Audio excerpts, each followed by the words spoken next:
Bonjour à tous. Oui, on n'est pas dans le même décor, vous l'avez sûrement remarqué que c'était un fond vert depuis déjà bien longtemps, le fond est toujours le même. Ça commence à me saouler un petit peu, j'ai envie d'un autre angle de caméra, j'en ai marre de voir ce fond qui n'est plus chez moi depuis des années. On verra comment ça se passe dans les prochaines vidéos, pour le moment j'ai envie de tourner une vidéo à la cool, donc je suis au bureau, voilà, vous savez tout. Et surtout en ce moment j'ai envie de tourner des trucs tranquilles et simples un peu à côté. Aujourd'hui on va parler de répondeurs téléphoniques, c'est une technologie qui est vieille comme le monde, mais qui n'est pas aussi sécurisée qu'on le pense. En tout cas jusqu'à il y a quelques années, je sais pas à quel point c'est viable encore aujourd'hui ce que je vais vous raconter, et bien c'était du pain béni pour les hackers. We don't care about the voicemail. We don't even use it, which is the crazy thing here. We have it. Alors je vous préviens aussi, c'est essentiellement le travail de Martin Vigo, un expert en sécurité qui a fait une conférence à ce sujet et qui a créé un soft qui s'appelle Voicemail Cracker que je vais vous présenter aujourd'hui. On se repose essentiellement sur les conférences qu'il a données au Chaos Computer Club, à la DEF CON et aussi aux articles qu'il a publiés. Mais je vais être très honnête, on n'apporte pas énormément de choses si ce n'est de la vulgarisation de ce que c'est. Mais je l'ai vraiment pas vu expliqué en français ailleurs et je trouve que c'est trop intéressant pour qu'on passe à côté. Comme ça, vous savez tout. Martin Vigo arrive à prendre possession du répondeur et à craquer de nombreux comptes comme par exemple Facebook, WhatsApp, PayPal, LinkedIn, bref, tout ce qui va demander un numéro de téléphone à un moment. Je vais me permettre un petit disclaimer pour que tout soit bien clair. Tout ce qu'on présente ici date de 2018, donc potentiellement c'est plus à jour. C'est très dépendant des pays et des opérateurs, donc je me suis pas amusé à tester tout ça, mais considérons que ça ne marche globalement plus, même si il est possible que ça marche encore. Dans le doute, faites gaffe. Et Martin Vigo n'est pas bête, il a pas donné le soft en intégralité, il y a juste une version de démo qui n'est pas très efficace et ne permet pas grand chose, mais il a testé et prouvé que ça marchait. Tout d'abord, revenons-en aux bases, comment fonctionne un répondeur ? Alors très simplement, il s'agit d'une boîte vocale sur laquelle les gens tombent si vous ne répondez pas à temps ou si votre téléphone n'est pas connecté au réseau. À ce moment-là, la personne qui essaie de vous joindre aura la possibilité de laisser un message. Et de votre côté, pour écouter les messages, il vous suffira d'appeler un numéro spécifique à votre opérateur. Alors oui, il y a des messageries visuelles maintenant, on va pas s'en occuper, on va rester sur la vieille technologie qui est celle qui va nous intéresser pour le piratage tout simplement. En appelant votre service de messagerie, vous obtenez d'autres options, comme par exemple celle de faire un message personnalisé. Comme par exemple... Allô? Eh non, je rigole, c'est le répondeur.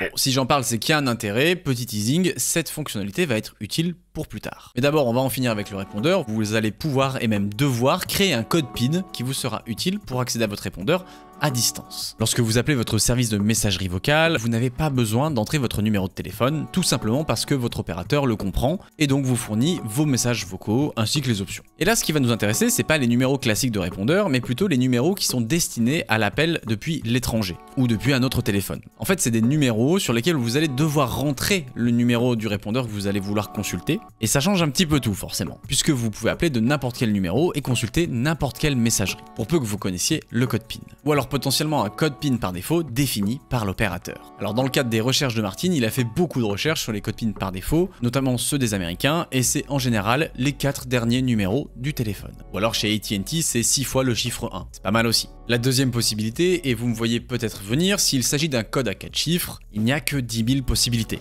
Donc ça peut, et ça va être clairement brute forcé.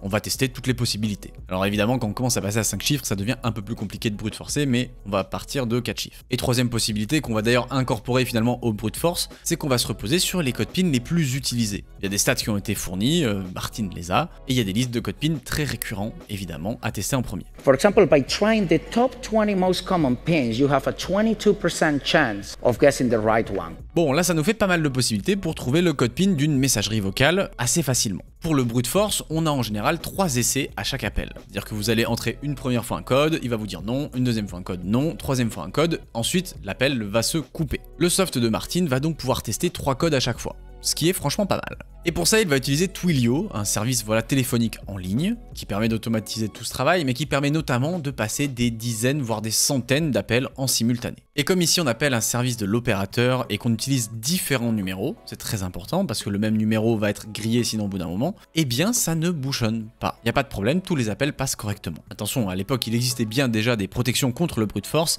mais le fait d'avoir des dizaines, voire des centaines de numéros différents aidait vraiment à ce que ça ne soit pas bloqué. Même si on tabasse le même numéro en simultané, l'opérateur n'arrivait pas à faire la part des choses pour bloquer tout ça. Son soft lui permet donc d'entrer le numéro de la victime, le numéro de l'opérateur qu'il faut appeler, De quel opérateur il s'agit pour savoir un peu à quoi ressemble le script téléphonique. Pour chaque service de messagerie, il sait donc les timings auxquels il va falloir rentrer le code. Et si vous faites 3 codes PIN erronés, la durée de l'appel n'est pas la même que si vous faites un bon code PIN. L'appel ne va pas se couper et donc il n'y a même pas besoin d'écouter, il faut juste se rendre compte de est-ce que l'appel continue ou pas. Et là vous saurez donc si vous avez eu le bon code pour le répondeur ou pas. Les coûts de son service sont vraiment pas élevés. En tout cas à l'époque, il suffisait de 40 $ pour tester les 10 000 possibilités de code. Ce qui pour pirater une cible sans qu'elle s'en rende compte est complètement dérisoire. Sachant qu'avec les codes par défaut et les codes les plus utilisés, il y a des chances qu'on tombe dessus bien avant. Alors vous allez me dire, c'est super, on a piraté un répondeur, mais à quoi ça sert concrètement? Comment on pirate un PayPal avec ça? Et bien tout simplement parce que vous pouvez réinitialiser des mots de passe en ligne à l'aide du 2FA téléphonique. Mot de passe oublié, numéro de téléphone, et au lieu de recevoir un SMS, vous allez pouvoir déclencher un appel téléphonique. Sauf que qu'est-ce qui se passe si personne ne répond à cet appel? Eh bien, il tombe sur la messagerie, et il est donc enregistré. Là ça commence à devenir intéressant,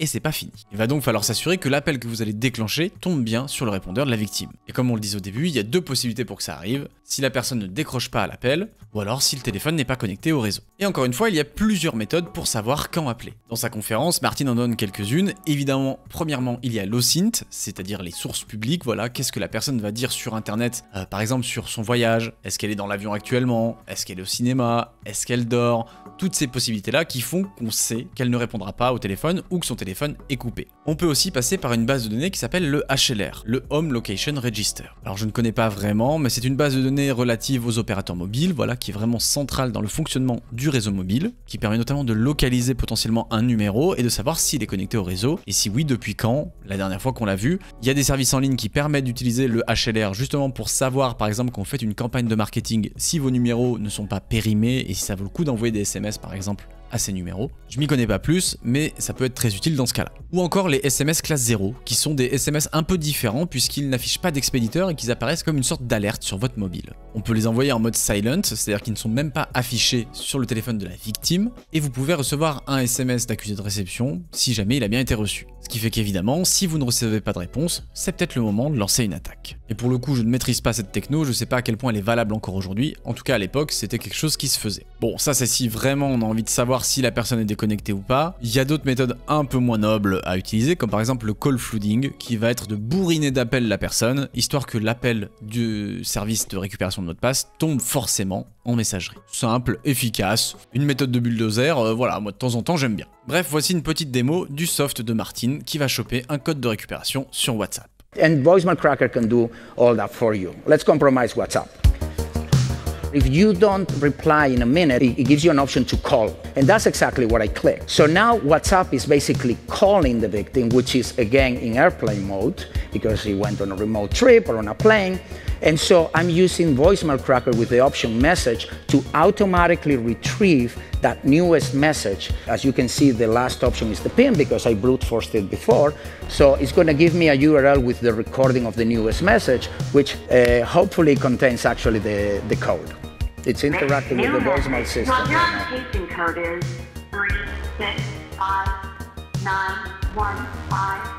3659115. And that's simple. We just hijacked that person's WhatsApp. Thank you.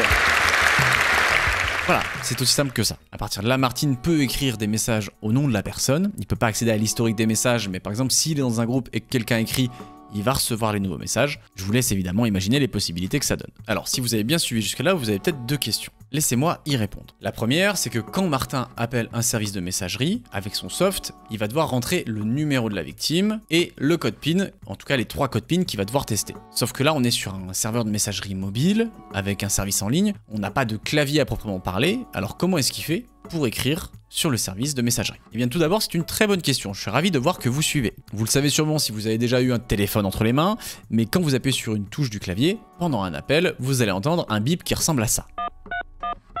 Sauf que ce bip là, il n'est pas là pour faire joli, il n'est pas là pour vous faire comprendre que vous avez bien appuyé sur un numéro.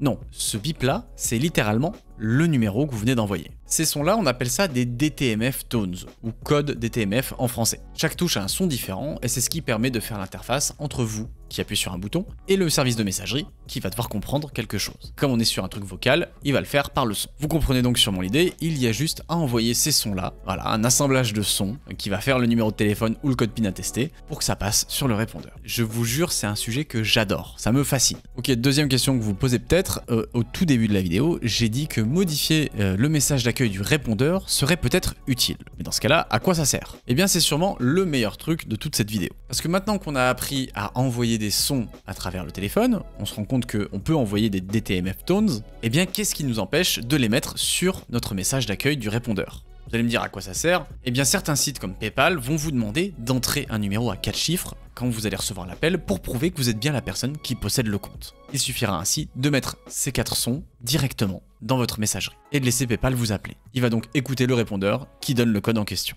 Let's compromise PayPal. So, I'm gonna start the password reset for that account, and I choose, please call me with a temporary code 6353. And now the tool is going to use the ping to log into the voicemail system, interact with it, change the greeting message, record the DTMF tones according to 6353, and then it should be able to fool the call. And in 3, 2, 1, we should get that we actually compromise PayPal's account. And there we go. We can now set our own password. Thank you. Alors, c'est dans ces recommandations de ne pas laisser au service de messagerie la possibilité de mettre des DTMF tones. Je ne sais pas si ça a changé, si on peut toujours les mettre ou pas. Dans tous les cas, je trouve que cette maîtrise du répondeur est incroyable. Je trouve ça fascinant. Voilà, on a fait le tour un petit peu des gros sites WhatsApp, Facebook, etc. À l'époque où Martin a fait sa conférence, il avait trouvé un autre truc qui est un service aux US qui s'appelle Location Smart.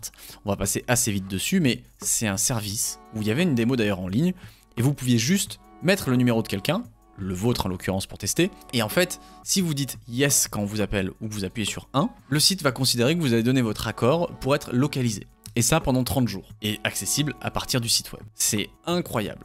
Alors avec tout ce qu'on vient de se dire, ça paraît être le service le plus dangereux qui existe. Bon évidemment il y a beaucoup de chances pour que tout ceci ait un peu évolué en 5 ans et en plus selon les différents pays, mais je trouve la méthodologie et la réflexion absolument incroyable. Bien sûr n'allez pas pirater le répondeur de qui que ce soit, n'allez pas essayer non plus, de toute façon les softs ne sont pas dispo mais même les méthodes, n'essayez pas de les faire. Je ne vous apporterai rien en prison, ça ne servira à rien de m'envoyer des DM. La sécurité téléphonique c'est un puissant fond honnêtement, on peut parler du SIM swapping de loin qui permet de voler la carte SIM de quelqu'un d'autre et le numéro donc forcément derrière, c'est des méthodes qui sont voilà, utilisées depuis des années. Faites attention, utilisez pas le 2FA avec un téléphone si possible, mais plutôt avec des applications. D'ici là, j'espère que cette vidéo vous aura plu. N'hésitez pas à aller voir évidemment en description toutes les ressources de Martin Vigo si vous voulez en savoir plus. Et puis nous, on se dit à très vite. Bisous, salut.